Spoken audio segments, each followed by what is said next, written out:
Good morning, friends. Today we are going to learn the new point in a amines chapter. Point is chemical properties of amines. Chemical properties of amines, there are the different chemical properties. In that first chemical properties is the laboratory test for amines. Laboratory test for amines, these are reduced in the syllabus of 2020. Then the second properties is alkylation of amines. Alkylation of amines, it is also known as the Hofmann's exhaustive alkylation. The alkylation of amines, it is also known as the Hofmann's exhaustive alkylation. This reaction, when a primary amine is heated with excess of primary alkyl halide, it gives a mixture of secondary amine, tertiary amines along with tetraalkyl ammonium halide. So general reaction in that the primary amines is heated with the excess of primary alkyl halide. Primary alkyl halide, then it gives the secondary, then it gives the again react with the second molecules of alkyl halide, then the tertiary amines, and the last finally it gives the tetraalkyl ammonium halide. या first chemical properties मध्ये आपण पाहत आहोत अल्कायलेशन of amines. यामध्ये it is also non as, यालाच आपण म्हणतो होफमन्स exhaustive अल्कायलेशन. या रिएक्शन मध्ये आपण जर पाहिलं primary amines is heated with excess of primary alkyl halide. जर आपण याच्यामध्ये प्रायमरी अल्किल हलाइड याच्या बरोबर रिएक्ट केला आणि या रिएक्शनला जर हिट केला तर याच्यामध्ये हा सेकंडरी अमाइन्स मिळाल. या सेकंडरी अमाइन्स मध्ये अजून आपण again react with the second molecules of alkyl halide, then it gives tertiary amines, and finally then again react with the alkyl halide and finally the produce the tetraalkyl ammonium halide. हा tetraalkyl ammonium halide हा finally product यामध्ये तयार होतो. या पूर्ण reaction मध्ये जर आपण पाहिलं, if excess of alkyl halide is used, the tetraalkyl ammonium halide is obtained as a major product. यामध्ये प्रायमरी याच्यामध्ये अल्किल हलाइड रिएक्ट केला तर सेकंडरी अमाइन्स मिळतो. सेकंडरी अमाइन मध्ये परत आपण एक मॉलिक्यूल रिएक्ट केला alkyl हलाइडचा, then it gives tertiary amines. Tertiary amines मध्ये एक मॉलिक्यूल रिएक्ट केला की फायनली याच्यामध्ये असणारा जो मेजर प्रोडक्ट आहे टेट्राअल्किल अमोनियम हलाइड हा याच्यामध्ये तयार होतो. And this reaction is known as the exhaustive alkylation of amines. आणि या रिएक्शनलाच आपण म्हणतो exhaustive alkylation of amines. Then primary, secondary and tertiary amines consume the 3, 2 and 1 molecules of alkyl halide respectively. आपण जर पूर्ण याच्यामध्ये रिएक्शन मध्ये जर आपण कंपॅरिझन केलं तर याच्यामध्ये प्रायमरी, सेकंडरी आणि टर्शरी अमाइन्स मध्ये प्रत्येक वेळेस 1 मोल्स यामध्ये कंझ्युम होत जातो आणि to get then converted into the quaternary ammonium salt. आणि फायनली आपण पाहतो की याच्यामध्ये आपल्याला क्वाटर्नरी अमोनियम जो सॉल्ट आहे हा सॉल्ट याच्यामध्ये तयार होतो. Then the reaction is carried out in a presence of mild base. यामध्ये जर आपण mild base यूज केला पहा sodium hydrogen carbonate to neutralize the large quantity of the hydrogen halide is formed. Then if the alkyl halide is a methyl iodide, आणि या reaction मध्ये जर आपण मिथिल आयोडाइड, अल्किल हलाइड जो आहे alkyl halide या ठिकाणी जर आपण मिथिल आयोडाइड वापरला आणि मिथिल आयोडाइड जर याच्यामध्ये वापरला तर या रिएक्शनला आपण म्हणतो एक्झॉस्टिव्ह मिथायलेशन ऑफ अमाइन्स. आणि या रिएक्शनलाच म्हणतो आपण एक्झॉस्टिव्ह मिथायलेशन ऑफ अमाइन्स. या पूर्ण कन्सेप्ट मध्ये जर आपण पाहिलं तर याच्यामध्ये प्रायमरी असेल, सेकंडरी असेल किंवा टर्शरी अमाइन्स असेल, याच्यामध्ये प्रत्येक वेळेस 1 मोल्स यामध्ये कंझ्युम होत जातो आणि याचं कन्व्हर्जन फायनली हा जो टेट्रा अल्किल अमोनियम जो त्यामध्ये असणारा सॉल्ट आहे हा टेट्रा अल्किल अमोनियम किंवा त्यालाच आपण क्वाटर्नरी अमोनियम सॉल्ट सुद्धा म्हणतो. हा क्वाटर्नरी अमोनियम सॉल्ट हा याच्यामध्ये तयार होतो. आणि या रिएक्शन मध्ये माइल्ड बेस म्हणून जर आपण सोडियम हायड्रोजन कार्बोनेट याचा यूज केला तर याच्यामध्ये असणारे जे हायड्रोजन हलाइड आहेत हे हायड्रोजन हलाइड याच्यामध्ये तयार होतील किंवा फॉर्म होतील. आणि या रिएक्शन मध्ये जर अल्किल हलाइड या ठिकाणी जर आपण मिथिल आयोडाइड यूज केला तर या रिएक्शन मध्ये आपण मिथिल आयोडाइडचा यूज केला तर या रिएक्शनला आपण म्हणतो यामध्ये the exhaustive methylation of amines. Exhaustive methylation of amines. For example आपण याच्यामध्ये घेऊ पहा. फॉर एक्झाम्पल मध्ये आपण पाहिलं यामध्ये फेन मिथिल अमाइन स्टार्टिंग कंपाऊंड आहे पहा हा मिथिल अमाइन. हा methyl amine is a react with or it is heated with the excess of methyl iodide. Excess of methyl iodide बरोबर याला जर हिट केलं तर याच्यामध्ये असणारा फायनल प्रोडक्ट जो आहे हा फायनल प्रोडक्ट याच्यामध्ये तयार होणार आहे tetra methyl ammonium iodide. Tetra methyl ammonium iodide हा प्रोडक्ट याच्यामध्ये तयार होणार आहे. आपण पूर्ण ही स्टेप बाय स्टेप रिएक्शन पाहणार आहोत. आता याच्यामध्ये आपल्याला माहित आहे स्टार्टिंग कंपाऊंड याच्यामध्ये आपल्याला दिलेला आहे तो म्हणजे प्रायमरी अमाइन्स. प्रायमरी अमाइन्स दिलेला आहे पहा मिथिल अमाइन आणि याचा फायनल प्रोडक्ट तयार झालेला आहे या रिएक्शन मध्ये तो म्हणजे यामध्ये टेट्रा मिथिल अमोनियम आयोडाइड. पहा आता याच्यामध्ये फर्स्ट स्टेप मध्ये हा जो प्रायमरी अमाइन्स आहे मिथिल अमाइन, मिथिल अमाइन मध्ये वन मॉलिक्यूल्स आपण टाकला मिथिल आयोडाइड. यामध्ये methyl excess of methyl iodide react केला in the presence of heat. Heat जर या रिएक्शनला दिली then it gives converted into हा सेकंडरी अमाइन्स तयार झाला. याचं नाव आहे डायमिथिल अमाइन आणि एक मॉलिक्यूल जो आहे हायड्रोजन आयोडाइड हा याच्यामध्ये सेपरेट झाला. आता सेकंड स्टेप मध्ये पाहिलं आपण हा जो डाय मिथिल अमाइन आहे हा डायमिथिल अमाइन याच्यामध्ये आपण अजून एक मॉलिक्यूल जो आहे हा एक मॉलिक्यूल या मिथिल आयोडाइडचा रिएक्ट केला आणि या रिएक्शनला परत हीट केलं then it gives formation of tertiary amines. हा टर्शरी अमाइन्स आहे पहा tri methyl amine. Tri methyl amine आणि एक मॉलिक्यूल जो आहे तो हायड्रोजन आयोडाइड या रिएक्शन मध्ये सेपरेट होईल. आणि फायनल स्टेज मध्ये जर आपण पाहिलं तर याच्यामध्ये जो टर्शरी अमाइन्स आहे या टर्शरी अमाइन्स मध्ये आपण पुन्हा एकदा याच्यामध्ये आपण मिथिल आयोडाइड हा आपण रिएक्ट केला आणि then it gives formation of जो फायनल प्रोडक्ट आहे आपला तो म्हणजे tetramethyl ammonium iodide. Tetramethyl ammonium iodide हा जो प्रोडक्ट आहे हा मेजर प्रोडक्ट यामध्ये ऑप्टेन किंवा तयार झालेला आपल्याला दिसून येईल. पहा यावर शॉर्ट नोट 2 ते 3 मार्कापर्यंत याच्यावरती क्वेश्चन विचारला जाऊ शकतो. याच्यामध्ये शॉर्ट नोट असेल किंवा एक्झाम्पल एक्सप्लेनेशन याच्यामध्ये विचारलं जाऊ शकतं. पहा यानंतर पुढे पाहायचं आपल्याला next. So next property is Hofmann elimination. Hofmann elimination in that first definition. When tetraalkyl ammonium halide is heated with moist silver oxide, it gives quaternary ammonium hydroxide, which is a deliquescent crystalline solid and strongly basic like sodium hydroxide or potassium hydroxide.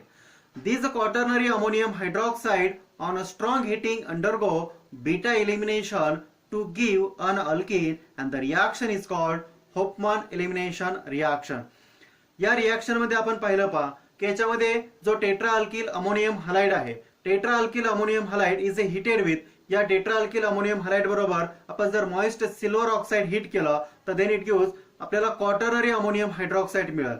आणि हा जो quaternary ammonium hydroxide आहे या quaternary ammonium हायड्रॉक्साइडला जर strong hit केलं की याच्यामध्ये आपल्याला बीटा इलिमिनेशन झालेलं दिसून येईल आणि फायनली याच्यामध्ये अल्किन हा कंपाऊंड तयार होईल आणि या रिएक्शनलाच आपण म्हणतो होफमॅन इलिमिनेशन रिएक्शन. आपण एक्झाम्पल एक घेणार आहोत. पहा आता या ठिकाणी एक एक्झाम्पल ड्रॉ केलेला आहे. पहा याच्यामध्ये जो टेट्राअल्किल अमोनियम हलाइड आहे तो आपण घेतलेला आहे NNN try ethyl propyl ammonium iodide. या ठिकाणी असणारा जो NNN try ethyl propyl ammonium iodide याला आपण सिल्वर ऑक्साइड बरोबर हीट केलं. सिल्वर ऑक्साइड बरोबर हीट केल्यानंतर याचं कन्व्हर्जन किंवा याचं रूपांतर जे आहे याचं कन्व्हर्जन झालेलं आहे. पहा यामध्ये असणारा जो कॉम्प्लेक्स आहे या कॉम्प्लेक्सचं नाव आहे पहा NNN try ethyl propane ammonium hydroxide.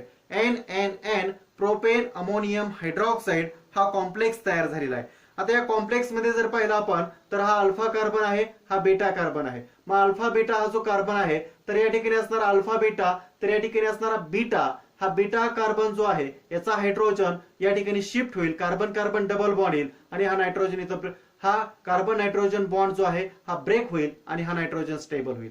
म्हणजे या ठिकाणी हा ब्रेक होईल आणि finally carbon carbon double bond झाल्यामुळं इथं हा अल्फा बीटा एलिमिनेट झाला. बीटा एलिमेंट झाल्यामुळे कार्बन कार्बन डबल बॉन्ड येईल आणि या ठिकाणी असणारा हा जो इथिन आहे हा ethene in this reaction it is the major product this list substituted alkene and the second product is a NN diethyl propyl amine हा कंपाऊंड याच्यामध्ये तयार होईल.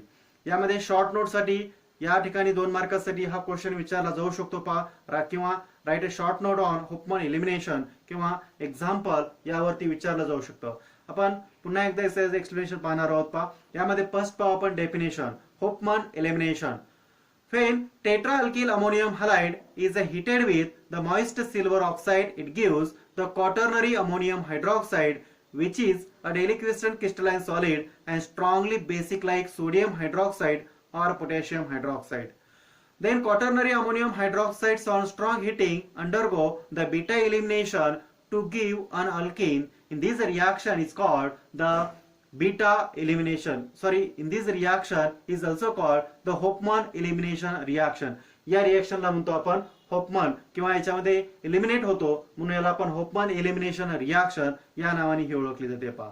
याच्यामध्ये आपण एक्झाम्पल घेतलं पहा. यामध्ये असणारा जो NNN ट्रायइथिल प्रोपिल अमोनियम आयोडाइड, याला जर आपण याच्या बरोबर मॉइस्ट सिल्वर ऑक्साइड याला बरोबर आपण जर हीट केलं तर याच्यामध्ये आपल्याला कॉम्प्लेक्स मिळालं NNN ट्रायइथिल प्रोपॅन अमोनियम. यामध्ये असणारा जो हायड्रॉक्साइड आहे हा कॉम्प्लेक्स आपल्याला मिळाला आणि या ठिकाणी अल्फा बीटा, मग बीटा एलिमेंट झाला तर कार्बन कार्बन एक हायड्रोजन इथे एलिमिनेट झाला. हा हायड्रोजन OH बरोबर रिएक्ट होऊन H2OH यातून सेपरेट झाला. कार्बन कार्बन डबल बॉन्ड म्हणजे इथं इथिन तयार झालं. हा बॉन्ड ब्रेक झाला, नायट्रोजन स्टेबल. आणि या ठिकाणी असणारा जो मेजर प्रोडक्ट आहे हा इथिन सेपरेट झाला आणि सेकंड कंपाऊंड जो आहे NN डायइथिल प्रोपिल अमाइन हा याच्यामध्ये तयार झालेला आहे पहा.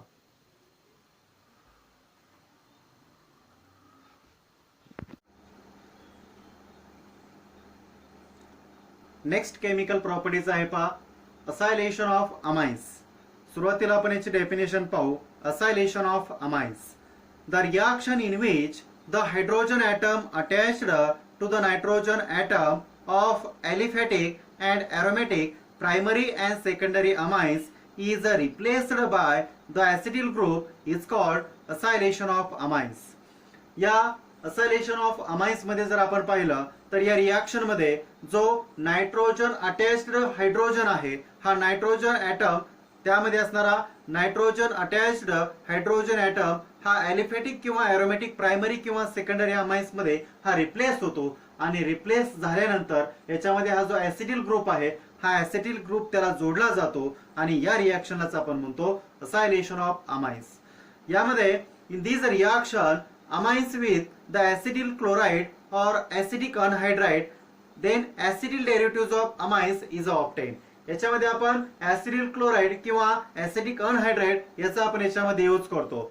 या असायलेशन रिएक्शन मध्ये जर आपण पाहिलं it is the nucleophilic substitution reaction. या असायलेशन मध्ये आपल्याला न्यूक्लिओफिलिक सबस्टिट्यूशन रिएक्शन दिसून येते.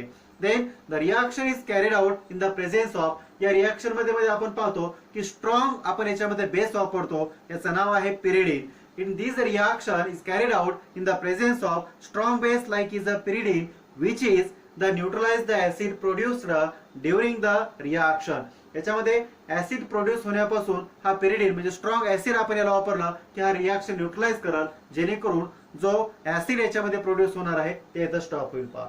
याच्यामध्ये आपण एक्झाम्पल घेणार आहोत पहा. इथं आहे पहा इथॅनामाइन. इथॅनामाइन याच्यामध्ये आपण टाकलं इथेनॉइल क्लोराइड. इथेनॉइल क्लोराइड याच्यामध्ये ऍड केलं आणि याच्यामध्ये स्ट्रॉंग बेस वापरला आपण पिरिडीन. स्ट्रॉंग बेस पिरिडीन याच्यामध्ये याच्यासाठी वापरला तर याच्यामध्ये हा या ठिकाणी असणारा जो प्रोड्यूस तयार होणार म्हणजे ऍसिड जे तयार होणार आहे तर त्या इथं स्टॉप होईल आणि रिएक्शन न्यूट्रलाइज करण्याचं काम हा स्ट्रॉंग ऍसिड करणार आहे. यामध्ये जर पाहिलं आपण तर याच्यामध्ये असणारा हा जो इथेनामाइन आहे याच्या प्रायमरी अमाइन नायट्रोजन वरती जो लोन पेअर आहे याचा हायड्रोजन हा रिप्लेस होईल आणि या ठिकाणी हा ऍसिटिल ग्रुप येणार आहे पहा. आता यामध्ये जर रिएक्शन आपण पाहिली तर या ठिकाणी असणारा हा नायट्रोजनला हा कार्बोनिल ग्रुप जोडला जाईल. या कॉम्प्लेक्स मध्ये आपण दाखवलेला आहे पहा. तर यामध्ये असणारा हा डबल बॉन्ड जो आहे तो पाय बॉन्ड हा शिफ्ट होईल म्हणजे याच्यावरती निगेटिव्ह चार्ज येईल. हा कॉम्प्लेक्स तयार झाला. या कॉम्प्लेक्स मध्ये आपण पाहिलं तर हा नायट्रोजन स्टेबल करण्यासाठी हा हायड्रोजन या ठिकाणी त्या ठिकाणी ट्रान्सफर केला आणि या ठिकाणी असणारा हा निगेटिव्ह चार्ज या ठिकाणी ट्रान्सफर केला क्लोरीनचा. म्हणजे ऑल ओव्हर रिएक्शन मध्ये जर आपण पाहिलं तर HCl म्हणजेच हायड्रोजन क्लोराइड HCl हा याच्यातून रिएक्शन मधून सेपरेट होईल आणि या ठिकाणी असणारा म्हणजे नायट्रोजन स्टेबल होईल. इथं कार्बन ऑक्सिजन डबल बॉन्ड तयार होईल आणि यामध्ये असणारा जो N इथिल इथॅनामाइड हा जो कंपाऊंड आहे हा जो प्रोडक्ट आहे हा या रिएक्शन मध्ये सेपरेट होईल. ऑल ओव्हर जर आपण या रिएक्शन मध्ये पाहिलं तर असायलेशन ऑफ अमाइन्स मध्ये या ठिकाणी नायट्रोजनला जोडलेला हायड्रोजन ऍटम हा रिप्लेस होतो आणि त्या ठिकाणी हा जो त्या ठिकाणी ऍसिटिल ग्रुप आहे हा ऍसिटिल ग्रुप याला जोडला जातो आणि या रिएक्शनलाच आपण म्हणतो acylation of amines. Acylation of amines या नावाने आपण या रिएक्शनला ओळखतो. या रिएक्शन मध्ये आपण पाहतो की इन दिस रिएक्शन अमाइन्स याच्यामध्ये जर आपण पाहिलं तर ऍसिटिल क्लोराइड किंवा ऍसिटिक अनहायड्राइड याचा आपण याच्यामध्ये यूज करतो आणि याच्यामध्ये असायलेशन रिएक्शन मध्ये आपल्याला न्यूक्लिओफिलिक सबस्टिट्यूशन रिएक्शन दिसून येते. या रिएक्शन मध्ये स्ट्रॉंग बेस म्हणून आपण पिरिडीन याचा आपण याच्यामध्ये यूज करतो पहा. यानंतर पुढची आपल्याला नेक्स्ट रिएक्शन याच्यामध्ये पाहिजे पहा ती म्हणजे carbyl amine reaction. Next reaction आपल्या याच्यामध्ये पाहिजे कार्बिल अमाइन रिएक्शन. या कार्बिल अमाइन रिएक्शन मध्ये ॲलिफॅटिक और एरोमॅटिक यामध्ये जर पाहिलं तर ॲलिफॅटिक असेल किंवा एरोमॅटिक असेल, ॲलिफॅटिक और aromatic primary amines on heating with chloroform. Chloroform बरोबर जर आपण याला हीट केलं then it gives the foul smelling product. म्हणजे या ठिकाणी त्यामध्ये असणारा ठराविक स्मेल असणारा प्रोडक्ट याच्यामध्ये तयार होतो. इट इज कॉल्ड, त्यालाच आपण जर आपण याच्यामध्ये ॲलिफॅटिक वापरलं तर अल्किल आयसोसायनाइड तयार होईल आणि आपण जर एरोमॅटिक वापरलं तर अरिल आयसोसायनाइड हा कंपाऊंड याच्यामध्ये तयार होईल किंवा यालाच आपण कार्बिल अमाइन्स या नावाने सुद्धा ओळखतो पहा. कार्बिल अमाइन रिएक्शन मध्ये आपण जनरल रिएक्शन पाहणार आहोत. यामध्ये हा घेतला आपण प्रायमरी अमाइन्स. प्रायमरी अमाइन्स मध्ये आपण क्लोरोफॉर्म बरोबर रिएक्ट केले in the presence of 3 moles of potassium hydroxide आणि या पूर्ण रिएक्शन आपण हीट केलं then it gives formation of. आपल्याला माहित आहे जर आपण इथं ॲलिफॅटिक वापरला तर इथं आपला अल्किल आयसोसायनाइड तयार होईल आणि जर आपण इथे एरोमॅटिक घेतला तर इथं आपला अरिल आयसोसायनाइड हा कंपाऊंड तयार होईल. आणि रिमेनिंग जो आहे तर याच्यामध्ये 3 मोल्स ऑफ पोटॅशियम क्लोराइड आणि 3 मोल्स ऑफ वॉटर या रिएक्शन मध्ये आपल्याला सेपरेट झालेले दिसून येतील पहा. फॉर एक्झाम्पल आपण याच्यामध्ये एक घेऊ. यामध्ये मिथेन अमाइन किंवा मिथिल अमाइन आपण घेतलं. या मिथिल अमाइन बरोबर क्लोरोफॉर्म आणि 3 moles of potassium hydroxide react केलं in the presence of heat आणि या पूर्ण रिएक्शन आपण हीट केलं then it gives formation of. या ठिकाणी मिथिल आयसोसायनाइड हा कंपाऊंड तयार झाला आणि remaining compound 3 moles of potassium chloride आणि 3 मोल्स ऑफ वॉटर या रिएक्शन मध्ये आपल्याला सेपरेट झालेले दिसून येतील पहा. याच्यावरती सुद्धा क्वेश्चन विचारले जाऊ शकतात पहा. कार्बिल अमाइन रिएक्शन याच्यावरती कार्बिल अमाइन रिएक्शन याची आपण डेफिनेशन आताच पाहिलेली आहे पहा. ॲलिफॅटिक और aromatic primary amines on heating with chloroform. Primary याच्यामध्ये आपण ॲलिफॅटिक घेऊ शकतो किंवा एरोमॅटिक. हे जे प्रायमरी अमाइन्स आहेत याच्यामध्ये क्लोरोफॉर्म बरोबर जर हिट केलं बाय युझिंग द याच्यामध्ये पोटॅशियम हायड्रॉक्साइड आपण बेस वापरला देन इट गिव्स द फोल स्मेलिंग प्रोडक्ट याच्यामध्ये तयार होतात. म्हणजे एक ठराविक स्मेल असणारे या ठिकाणी असणारा प्रोडक्ट याच्यामध्ये तयार होतो. जर आपण ॲलिफॅटिक वापरला तर त्यामध्ये आपल्याला माहित आहे की अल्किल आयसोसायनाइड तयार होतो आणि जर आपण एरोमॅटिक वापरला तर याच्यामध्ये आपल्याला अरिल आयसोसायनाइड हा कंपाऊंड याच्यामध्ये तयार झालेला दिसून येतो. आणि या कंपाऊंडला दुसरं एक नाव दिलेलं आहे पहा कार्बिल अमाइन्स. या कार्बिल अमाइन्स किंवा अल्किल आयसोसायनाइड किंवा अरिल आयसोसायनाइड या नावाने हा ओळखला जातो. यानंतर पुढची रिएक्शन आपल्याला पाहिजे पहा reaction with nitrous acid. Reaction with nitrous acid. Reaction with nitrous acid, the primary, secondary and tertiary amines react with the differently nitrous acid. Nitrous acid is an unstable compound, hence it is prepared in by adding the sodium nitrite to hydrochloric acid already mixed with the substrate that is amine. आता यामध्ये जर पाहिलं आपण reaction with nitrous acid. आता reaction with nitrous acid याच्यामध्ये आपल्याला दोन type पाहिजेत पहा. ॲलिफॅटिक प्रायमरी अमाइन्स आणि एरोमॅटिक प्रायमरी अमाइन्स. ॲलिफॅटिक किंवा एरोमॅटिक याच्यामध्ये आता इथं प्रायमरी, सेकंडरी किंवा टर्शरी या अमाइन्स मध्ये हा नायट्रस ऍसिड रिएक्ट होतो पहा. नायट्रस ऍसिड हा पूर्णपणे अनस्टेबल कंपाऊंडचा आहे आणि hence it is prepared by. त्याच्यामध्ये आपल्याला सोडियम नायट्राइट आणि 2 हायड्रोक्लोरिक ऍसिड ऑलरेडी याच्यामध्ये मिक्स केलेला आहे. Then substrate that is the amine. आता याच्यामध्ये फर्स्ट आपण पाहू aliphatic primary amines. Aliphatic primary amines याच्यामध्ये the aliphatic primary amines on reaction with nitrous acid. Aliphatic primary amines मध्ये आपण नायट्रस ऍसिड रिएक्ट केला to form the aliphatic diazonium salt. या ठिकाणी आपण पाहतो की ॲलिफॅटिक डायझोनियम सॉल्ट जो अल्किल डायझोनियम सॉल्ट या नावाने सुद्धा आपण ओळखतो. तर या ठिकाणी अल्किल डायझोनियम सॉल्ट हा कॉम्प्लेक्स तयार होईल and it is very unstable. हा अतिशय अनस्टेबल आहे म्हणजे अस्थिर आहे. This immediate which decompose the immediately by the reaction with solvent is water. आणि या immediately आपण याच्यामध्ये वॉटर म्हणून सॉल्व्हंट म्हणून आपण याच्यामध्ये वॉटरचा यूज केला की याचं कन्व्हर्जन या अल्कोहोल मध्ये तयार झालेलं आपल्याला दिसून येईल. Then corresponding alcohol is a form and as the product of the reaction and nitrogen gas is a liberated. यामध्ये पूर्ण रिएक्शन मध्ये जर आपण पाहिलं तर याच्यामध्ये primary amines is a react with a nitrous acid. Nitrous acid बरोबर react केला तर यामध्ये याचं कन्व्हर्जन आपल्याला पाहिलं की अल्किल डायझोनियम सॉल्ट तयार झाला. अल्किल डायझोनियम क्लोराइड हा तयार झाला आणि या अल्किल डायझोनियम क्लोराईड किंवा जो सॉल्ट आहे याचं इट इज अनस्टेबल आहे, हा अनस्टेबल आहे. यामध्ये इमिडिएटली आपण सॉल्व्हंट म्हणून याच्यामध्ये वॉटर टाकलं की याचं कन्व्हर्जन याच्यामध्ये अल्कोहोल मध्ये होईल आणि याच्यामध्ये असणारा जो नायट्रोजन गॅस आहे हा या रिॲक्शन मधून लिबरेट होईल किंवा या रिॲक्शन मधून तो बाहेर पडेल. फॉर एक्झाम्पल आपण यामध्ये फॉर एक्झाम्पल घेतलं आपण इथं पहा इथेनॉमाइन. इथेनॉमाइन मध्ये आपण जर टाकलं पाहिजे तर नायट्रस ऍसिड रिॲक्ट केला. नायट्रस ऍसिड रिॲक्ट केला की याच्यामध्ये आपल्याला माहित आहे की इथिल डायझोनियम क्लोराईड हा कॉम्प्लेक्स तयार होईल. हा इट इज अनस्टेबल, हा पूर्णपणे इंटरमिडिएट जो आहे हा अनस्टेबल आहे. मग याच्यामध्ये वॉटर सॉल्व्हंट वापरला की याचं रूपांतर आपल्याला इथं इथिल अल्कोहोल किंवा इथेनॉल याच्यामध्ये तयार झालेला दिसून येईल आणि या रिॲक्शन मधून हा जो N2 म्हणजेच नायट्रोजन गॅस जो आहे हा नायट्रोजन गॅस यातून लिबरेट झालेला दिसून येईल. यानंतर पुढचा सेकंड टाइप आहे याच्यामध्ये असणारा तो म्हणजे aromatic primary amines. Aromatic primary amines react with nitrous acid. Aromatic primary amines react with nitrous acid in a cold condition. Reaction पहा कोल्ड कंडिशनला आहे, टेम्परेचर हे फार त्यामध्ये आपल्याला म्हणजे कूल कंडिशनला किंवा कोल्ड कंडिशनला थंड याच्यामध्ये आपल्याला ही रिॲक्शन कंटिन्यू ठेवायची. पहा याच्यामध्ये the primary amines react with nitrous acid in a cold condition to give diazonium salt. याच्यामध्ये जो कंपाऊंड तयार होणार आहे हा डायझोनियम, त्यामध्ये असणारा जो सॉल्ट आहे हा सॉल्ट तयार होईल. आपण एक एक्झाम्पल याच्यामध्ये घेणार आहोत पहा एरोमॅटिक कंपाऊंडचं. आपण इथं घेतलं एनिलीन.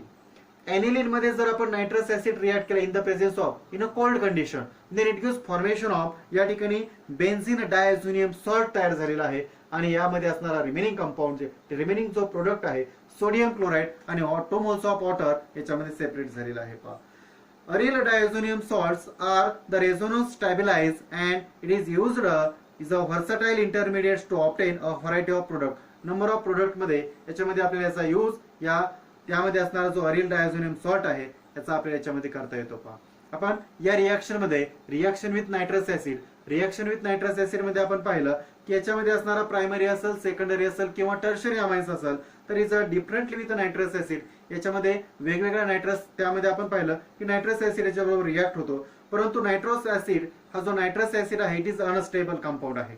मग याच्यासाठी आपण याच्यामध्ये काय केलं, इट इज प्रिपेअर्ड बाय. हा प्रिपेअर करण्यासाठी आपण याच्यामध्ये सोडियम नायट्राइट आणि हायड्रोजन क्लोराईड हा मिक्स केला. त्यामध्ये जर मिक्स केला देन इट गिव्स फॉर्मेशन, म्हणजे हा जो नायट्रस ऍसिड आहे हा नायट्रस ऍसिड हा अमाइन बरोबर रिॲक्ट होईल. यामध्ये ॲलिफॅटिक आपण पाहिलं, त्यानंतर ॲरोमॅटिक आपण पाहिलं. ॲलिफॅटिक मध्ये आपण जनरल रिॲक्शन पाहिली.